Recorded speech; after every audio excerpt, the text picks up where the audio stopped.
W assemble. So guys, we're going to be doing something with this story we've been reading this week. It is called Main Idea, what the story is mostly about. So now we've spent the last couple days picture walking the story, Reading the story, finding out the most difficult words in the story. Yep.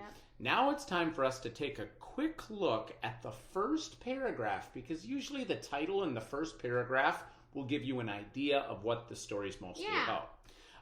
The trouble with this is sometimes kids like to say too much. Yep, it's way too much. So what we're going to do is we're going to ask you to just look at the beginning with us and see if we can't find maybe four or five important words and make a summary using those. All right.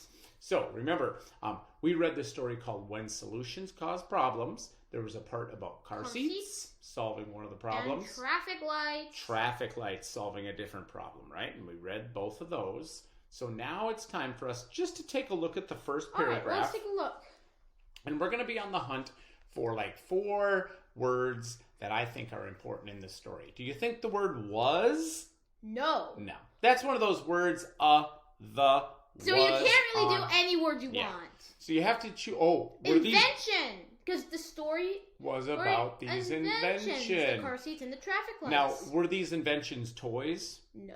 Movies, video games? No, they were things They all had to do with cars.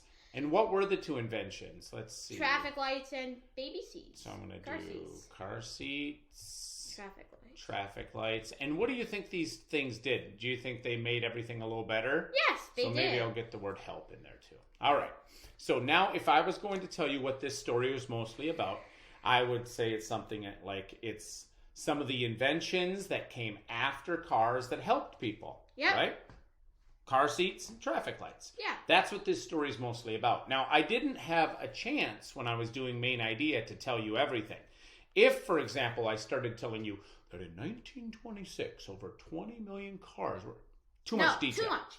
Yeah, you can't get into the detail. You just have to get the main idea. You also can't use the same words the author uses. That's called plagiarism. Yep, so you have to come up with your own words that kind of string these words together. So, what you're going to be doing for me is you're going to be summarizing this text. You're going to be reading this text, summarizing it, just like James said, by choosing which one of these would be the best main idea for the paragraph. Yeah, is it Tim caught 4 fish? He ate his favorite snack. The family had a great time. Or they ate fish for supper. You're going to have to pick. So if you need help reading the story, you can always click on the speaker. That'll help you read it. And either me or Mr. W will help you read it.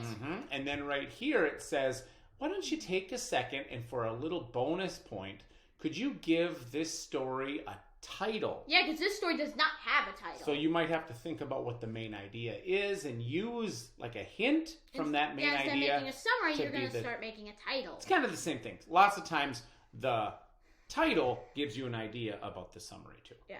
So I want you to try this paragraph. Think about main idea. Thanks everybody. Mr. W, out.